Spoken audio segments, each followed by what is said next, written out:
모의 법칙에 대해서 살펴보겠습니다. 많은 사람들이 반도체 발전 주기로 모의 법칙을 이야기합니다.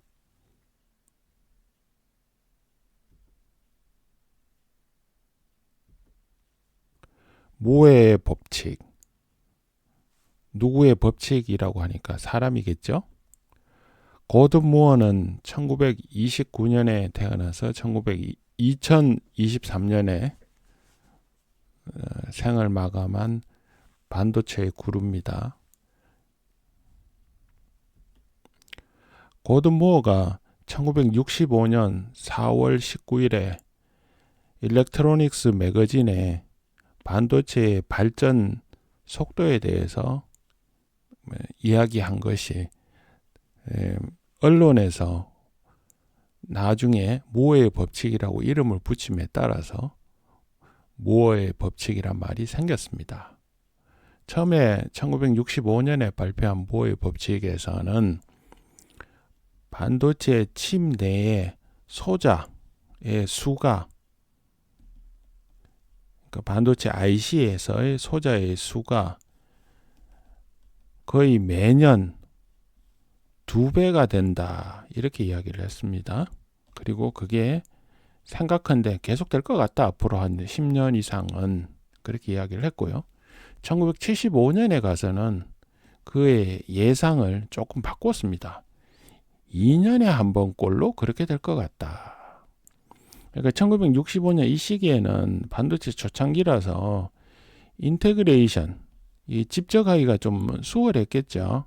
수월해서 1년에 2배씩 되는 것 같다, 그렇게 이야기했다가 조금 늦어지네 이러면서 2년에 2배가 되는 것 같다, 그렇게 이야기를 했고요. 그러다 보니까 1980년대에 학교에서 배울 때 어떻게 배웠냐 하면 1.5년에 2배씩 되더라. 그래서 사실 1.5년에 2배가 된다는 말은 반도체 집적 회로가 생기는, 개발되는 기준으로는 2배짜리 칩은 잘 만들지 않습니다. 그러니까 실제로는 어떤 일이 되냐면 3년마다 4배가 되는 겁니다. 여기에서 density라는 표현, density라는 표현을 쓸 때는 어떤 거냐면 칩 하나에 들어가는 양을 이야기하는 겁니다. 그러니까 칩의 크기가 커지든 작아지든 상관없이 칩 하나에 들어가는 컴포넌트, 소자의 수가 3년에 4배가 된다. 이게 모어의 법칙인 것입니다.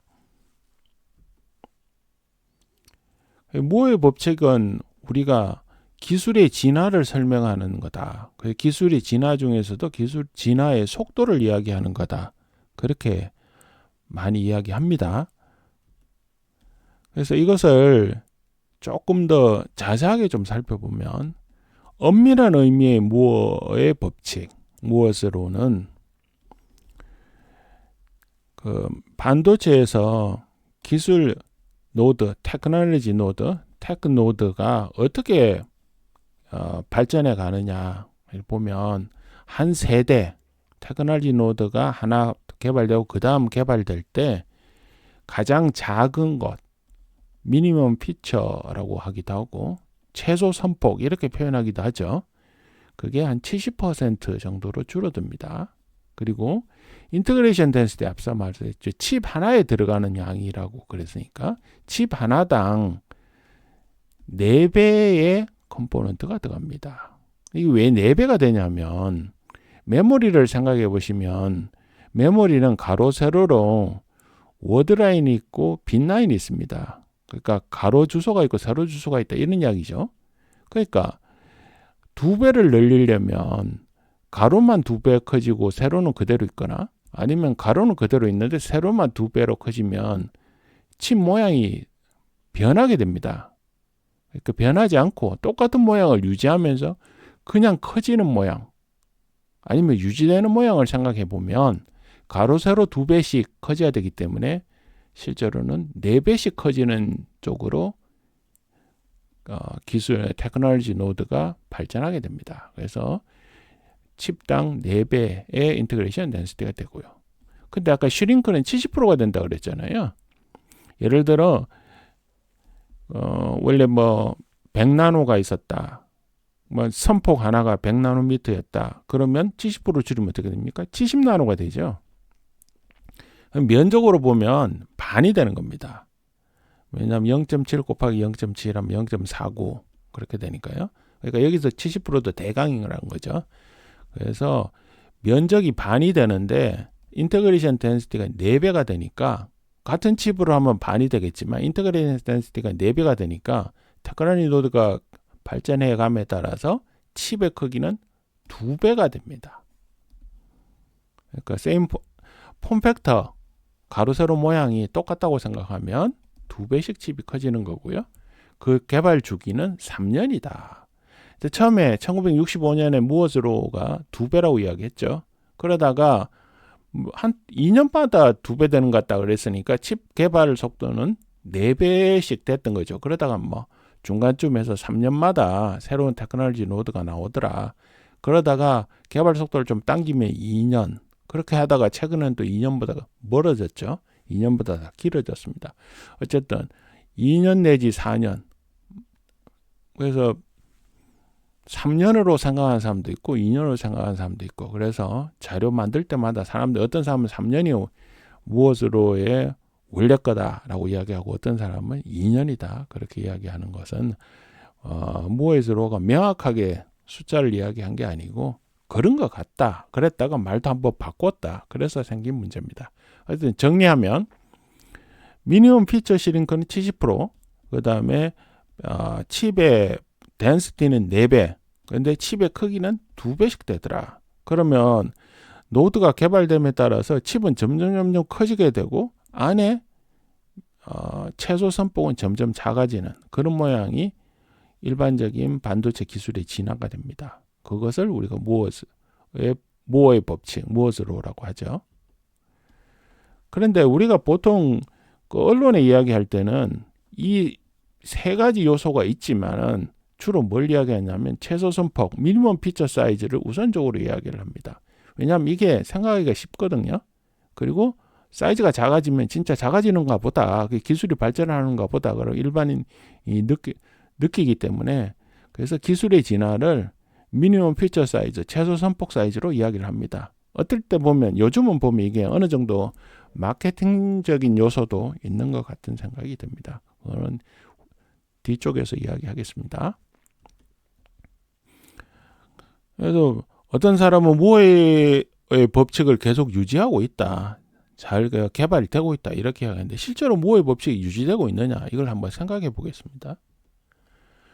엄밀한 의미의 무어의 법칙은 현재 유지되지 못하고 있습니다. D램 기준으로 보면 1995년쯤에 무어의 법칙이 사실상 정지가 됐고요. 라직, 우리가 시스템 IC라고 하죠. 메모리의 반대 개념으로 우리나라는 메모리가 비중이 크기 때문에 남메모리 이렇게 표현을 하는데 남메모리는 우리나라에서만 하는 이야기고요. 라직 혹은 시스템 IC라고 하죠. 라직 쪽에서는 2005년 정도에 추세가 꺾인 것으로 판단하고 있습니다. 그렇지만 무어의 법칙이 A 노드 다음에 B 노드, B 노드 다음에 C 노드 이런 개념이니까 짧은 구간 내에서는 무어가 처음 이야기했던 고든 무어가 처음 이야기했던 무어의 법칙 비슷한 현상은 계속 있는 것으로 보입니다. 자, D램 모양을 보겠습니다. 1996년에 128메가 D램이 나왔습니다. 근데 이게 D램의 발전사를 보면 처음에 예를 들어 1K 비트가 나왔으면 그 다음에 4K, 그 다음에 16K, 64K, 64K 비트 D램이 유명하죠. 우리나라 반도체가 획기적인 전환점을 가졌던 게 64K D램이었습니다. 근데 1995년에 256메가 D램이 나왔습니다. 그러니까 4배씩 증가해왔죠. 그래서 64K, 256K, 1메가, 4메가, 16메가, 256메가 그래서 256메가가 나왔어요. 1995년에 개발이 됐죠. 개발이 돼서 256메가를 출하를 하려고 했어요. 출시를 하려고 했다는 시장에 내놓으려고 했단 말이죠. 근데 256메가를 내놓으려고 보니까 시장에서 256메가를 원하지 않는 겁니다. 그 당시 컴퓨팅 시스템에 256메가까지는 별로 필요 없다. 개발은 4배씩 덴시티를 올려서 개발했는데 시장에서 256메가까지는 필요 없다. 근데 개발은 해놨으니까 팔아야 되겠죠. 팔려고 하니까 그때 256메가를 개발한 기술로 64메가도 만들고 128메가도 만들었습니다. 무슨 말이냐면 최소 선폭 미니멈 피처는 크기는 줄였는데 최소 선폭은 줄였는데 칩의 덴시티는 못 늘렸다는 겁니다. 4배로 늘리지 않고 그냥 2배만 늘렸다는 거죠. 그러면서 칩을 많이 못 키우게 됩니다. 보시면 1995년에 96년에 128메가 나왔고 95년에 256메가 나왔죠. 근데 매 2년 3년마다 그러니까 1995년이면 지금부터 한 30년 전이죠. 그 30년 전에 256메가였으면 지금 얼마가 나와야 될까요? 지금은 30년이 지났으니까 256메가를 칩을 계속 키워왔다. 그리고 뭐 덴시티를 4배씩 만들어 왔다. 그렇게 생각해 보면 지금은 D램 크기가 D램의 덴시티가 테라를 훨씬 넘어섭니다. 그런데 현재 D램의 주력은 얼마일까요? D램 8기가, 16기가 있는지 잘 모르겠습니다. 8기가 이 정도가 현재 주력입니다. 무슨 말이냐면 칩이 그만큼 안 커졌다는 거죠. 그러니까 무어의 법칙에서 이야기하는 덴시티가 2배, 4배씩 커지는 현상이 사실상 없어졌다. 그대로 유지가 안 되고 있다. 없어졌다기보다는 유지가 안 되고 최소 선폭은 조금씩 줄었다. 그럼 최소 선폭 주는 속도도 점점 느려졌다. 그렇게 볼 수 있겠죠. 그러면 1996년이 무어의 법칙 기준으로 전환점이다. 가 되겠습니다. 그럼 라직 칩은 어떠냐? 라직 칩은 칩 크기를 계속 늘려왔었습니다. 늘려왔는데 2005년쯤 딱 되니까 칩 크기를 늘리려고 보니까 칩 크기를 늘리면 D램 설계하는 것보다 라직 설계하는 게 좀 어렵습니다. 왜냐하면 D램은 반복되기 때문에 라직 칩 설계할 때 많은 계산이라든가 테스트의 시간이 그렇게 많이 필요하지 않습니다. 라직에 비하면. 라직이 훨씬 복잡하죠. 라직은 여러 가지 패턴이 칩 곳곳의 패턴이 다 다르죠. 그래서 라직 칩은 설계가 어렵습니다. 그리고 테스트도 어렵고요. 테스트할 때 모든 트랜지스터를 다 테스트 못하기도 합니다. 칩 안에 있는 모든 트랜지스터를. 그렇게 하다 보니까 라직 칩을 설계할 때 컴퓨팅 파워가 많이 필요하고 그럼 테스트할 때 테스트 못하는 부분이 있으니까 이 부분 잘 동작하겠지 이렇게 해서 추라하기도 하거든요. 그래서 우리가 그걸 폴트 커버리지라고 합니다. 폴트 커버리지 100%가 안 나오고요. 95%, 97%이 정도 테스트하고 무슨 말이냐면 3 내지 5%는 테스트 안 한 상태로 나머지가 다 잘 동작했으니까 그 테스트 못한 3%나 5%도 잘 동작하겠지 하고 추라하는 거죠. 그렇게 하다 보니까 칩 사이즈, 라직 칩 사이즈가 계속 늘다가 2005년경이 딱 되면 라직 칩 사이즈를 100mm 스퀘어, 칩 사이즈를 1cm by 1cm, 1cm 곱하기 1cm 정도 수준 이하로까지만 만들고 그 이상 키우는 것은 별로 안 하게 됩니다. 그래서 2005년 이후에도 2007년, 2009년 뭐 이렇게 2년, 3년 단위로 테크놀로지 노드가 바뀔 때도 칩 사이즈는 키우지 않습니다. 그러니까 처음에 무어의 법칙에서 이야기했던 덴시티가 계속 4배씩 늘어나는 현상이 생기는 게 아니고 칩 사이즈는 그대로 유지되고 그 다음에 덴시티는 한 2배 정도 가까이 늘어나는 그런 형태로 라직 칩이 발전하게 됩니다. 단 한편으로는 이게 무한정 커질 수가 없는 것이 광학 장비라는 거 우리가 보통 말하는 요즘은 뭐 dim UV니 뭐 EUV니 이런 표현을 쓰죠. 그거는 광학 장비에서는 광원 이야기인데 어쨌든 광학 장비에 들어가는 마스크 혹은 레티클이라고 표현을 하는데 레티클의 크기가 1990년대나 2000년대나 2010년대나 2020년대나 마스크 크기는 똑같습니다. 무슨 말이냐면 마스크 레티클 사이즈를 6인치 레티클을 씁니다. 마스크 플레이트를. 그러니까 6인치 레티클을 쓰고 그다음에 시링클에서 웨이퍼에 찍게 되는데 이 레티클이 6인치입니다. 150mm by 150mm 레티클 플레이트를 사용하기 때문에 이 레티클에서 키울 수 있는 한계도 있어요. 그래서 실제로 레티클 사이즈가 150mm 레티클, 6인치 레티클을 쓰는데 레티클에서 실제로 레티클을 장비에 집어넣고 빼고 할 때 가장자리에 뭐 다른 체크하고 하는 거에서 어떻게 보면 서비스 에리어 같은 게 있겠죠. 서비스 에리어 빼고 레티클 안에서만 찍을 수 있는 걸 보면 실제로 웨이퍼에 찍히는 용도로 쓸 수 있는 공간은 웨이퍼에 찍혔을 때 800mm 스퀘어 정도밖에 되지 않습니다. 그러니까 이렇게 하다 보니까 칩 사이즈의 한계가 도달하는 거죠. 한계에 도달하는 거죠. 그러니까 1960년대, 70년대 이렇게 얘기해서 계속 이렇게 4배씩 커질 거다. 그러니까 최소 선폭을 줄였기 때문에 칩이 계속 2배씩 커질 거다 하는 게 성립하지 않는 거죠. 그래서 여기서 한계에 부딪혔고요. 그리고 처음에 고든 무어가 이야기했던 것도 앞으로 한 10년 이상 계속 될 것 같다였지 그게 40년, 50년 이렇게 간다는 아니었거든요. 그러니까 실제로는 그 어떤 사람들은 무어의 법칙이 1960, 70년대부터 시작했고 현재까지 이어지고 있다. 그건 아니고 그거 현상은 중간중간에 조금씩 조정이 있는 거고 짧은 그 구간 동안에는 무어의 법칙 비슷하게 그렇게 유지가 된다 합니다. 근데 라직 칩 사이즈가 100mm 스퀘어 이하다라고 이야기하면 이제 사실 안 그렇다라고 이야기하시는 분도 있습니다. 왜냐하면 요게에서는 CPU는 예외입니다. CPU는 칩이 굉장히 크거든요.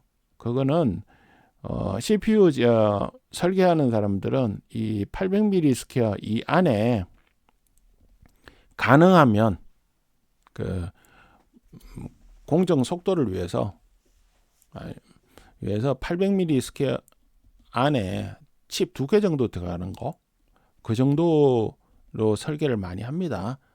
혹은 아주 큰 칩은 이 800mm 스퀘어 안에 칩이 하나 딱 들어갑니다. 그런 경우는 있습니다. 그래서 보통 큰 칩은 25mm 곱하기 25mm 정도의 크기를 가지는 예외적인 경우는 있지만 생산이 많이 되는 주력 칩은 100mm 스퀘어 이하다. 그 말씀을 드리는 겁니다. 어쨌든 파악하기로는 D램은 96년쯤에 크기가 커지는 칩의 덴시티가 커지는 게 어느 정도 멈췄고 라직 칩은 한 2005년 정도. 근데 이건 조금 상황이 다르죠. 이거는 시장 문제가 있었고 여기는 제작사 문제도 좀 있었다. 왜냐하면 설계에서 걸리거나 그 다음에 테스트할 때 칩이 잘 동작하는지 확인하는데 제약이 좀 있었다. 그런 것들을 이해하시면 되겠습니다. 다른 면에서 한번 보겠습니다. 요즘 이야기하는 무어의 법칙이 잘 지켜지고 있고 반도체가 잘 개발되고 있다 이야기할 때 미니멈 피처 사이즈 최소 선폭을 70%씩 줄이는 거 사실 못 줄이고 있습니다. 근데 실제로는 신문지상에 있는데 꼭 줄이는 것처럼 이야기하죠. 근데 좀 더 살펴보면 신문지상 이야기에 70% 못 줄인다는 거 볼 수 있습니다.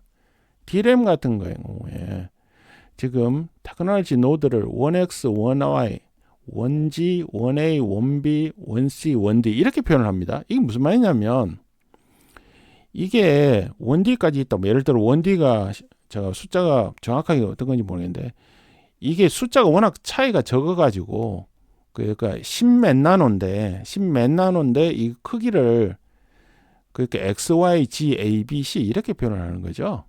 그래서 이렇게 표현해서 예를 들어 이게 1나노 단위다. 뭐 예를 들어 1D가 제일 작은 10나노다. 그러면 10나노, 11나노, 12나노, 13나노, 14나노, 15나노, 16나노 이런 식의 표현인 겁니다. 근데 이게 이제 20나노대에서 들어왔기 때문에 제일 크면 19나노일 거고 이게 제일 작으면 10나노죠. 단계가 무려 7개나 되죠. 그래서 1점 몇 나노, 1나노 정도의 차이밖에 없는 겁니다. 그럼 이 비율로 보시면 10%가 될까 말까 이 정도죠. 10% 정도 이제 줄이고 있는 겁니다. 그러니까 시링크가 옛날에 30%를 줄였잖아요. 100%에서 70%가 됐는데 지금 10% 정도밖에 못 줄이는 겁니다. 그 다음에 이거 XYG 이거는 제일 첫 버전은 우리가 X라는 표현을 쓰고 그 다음 버전은 Y, 그 다음 버전은 G 이렇게 쓰고 G가 끝났으니까 알파벳에서 XYG 끝났으니까 그 다음에 A, B, C, D 이런 식으로 반도체에서 버전을 붙이는데요. 이거 비슷한 예가 이런 게 있습니다. 우리가 세대를 이야기할 때 X세대라고 그러죠. X세대 다음 뭔가요? Y세대입니다. 그 다음에 G세대고요. 그 다음은 A세대인데 A세대 하기 뭐 하니까 알파세대 이런 표현 쓰죠. 그러니까 이거는 그 서구권에서 이렇게 써왔던 것 같아요. X, Y, G, A, B, C, D. 그래서 이제 D까지 하고 보면 이제는 10나노보다 작아지죠. 그럼 어떻게 됩니까?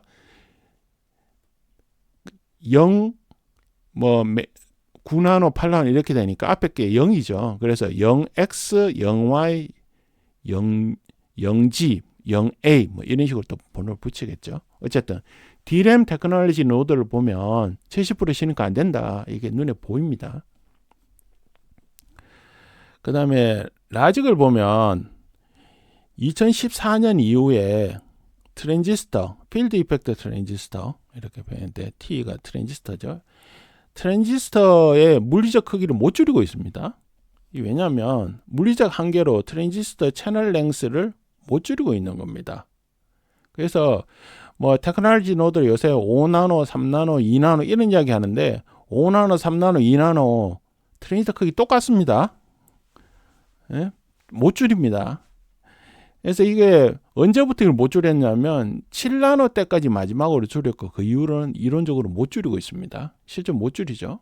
근데 그러면 이름을 왜 7나노, 5나노, 3나노, 2나노 이렇게 붙였느냐? 요거는 그 단위 셀, 그 다음에 그 단위 블락 같은 거에 설계를 최적화해 갖고 트랜지스터 크기는 거의 똑같은데 조금 줄인 거죠. 트랜지스터 크기를 좀 줄인 트랜지스터 채널 크기를 못 줄이는데 채널은 유지하고 옆에 주변에 뭐 콘택 만들고 뭐 주변에 회로 줄이는 거 이런 것들을 최대한 줄여봤어요. 줄여보니까 칩으로 보면 약간 줄거든요. 약간 주는데 그 약간 줄어서 한 칩 내에서 덴시티가 좀 커졌다. 많이 패킹할 수 있게 됐다. 그러니까 그걸 갖다 이름을 잘 붙여야 되겠죠. 잘 붙이는데 뭐 예를 들어 10% 20%만 줄여도 앞에 여기에 시링크 70% 되는 것처럼 숫자를 막 줄인 겁니다. 그래서 7나노 다음에 5나노 뭐 30 면적 기준으로 반토막이 나야 되는데 그렇게 못 줄이고 한 몇십 프로만 줄여도 7나노 다음에는 70% 줄인 7 곱하기 0.7하면 4.9잖아요. 그래서 5나노다 이렇게 이름 붙인 거죠. 5나노, 3나노, 2나노.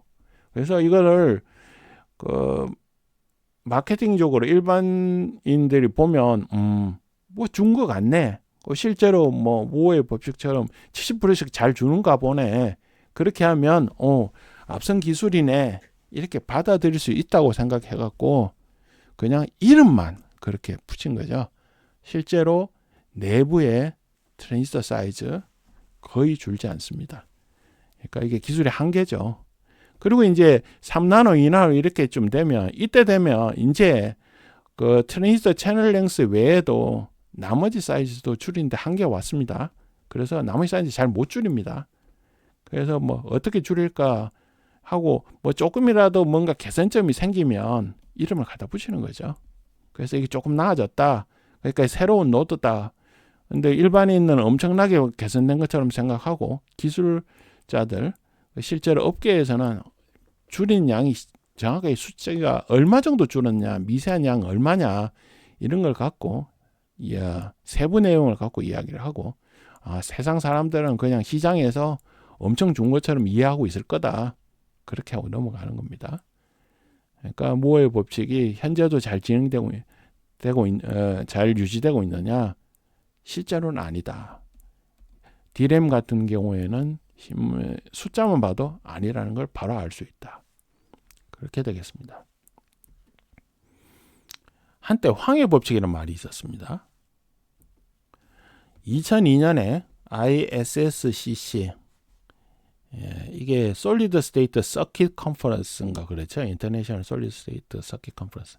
매년 2월 정도에 하는 미국에서 하는 학회죠. 학회에서 기조연설로 당시에 그 삼성의 황창규 사장이 기조연설을 하면서 이런 이야기했습니다. 메모리 신성장론. 메모리 반도체의 집적도가 1년에 2배씩 늘어난다. 이야기를 했죠. 그래서 이게 모의 법칙이 아니고 새로운 황해 법칙이다. 어떤 언론인이 이야기를 했습니다. 근데 요즘 이거 황해 법칙 이야기 안 하죠. 왜냐하면 황해 법칙은 새로운 법칙이 아닙니다. 왜냐하면 모의 법칙에서 처음에 집적도가 2배 증가한다라고 이야기를 했어요. 그게 1년이나 2년만. 처음에 1년이라고 그랬다가 나중에 2년이라고 그랬다가 학교에서 배울 때는 1.5년이다.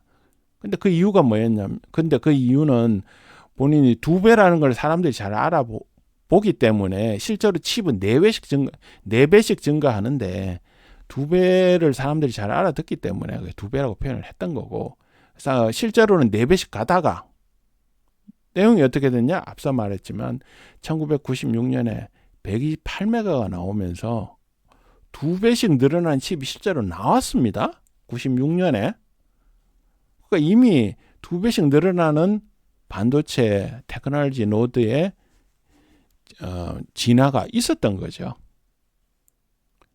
그러니까 이거는 96년 이후에 이미 일어났던 현상을, 그것도 모의 법칙이 부합된다고 봤던 현상을 2002년에 이야기한 거죠. 그럼 뭐 황해 법칙은 모의 법칙하고 차이가 없습니다.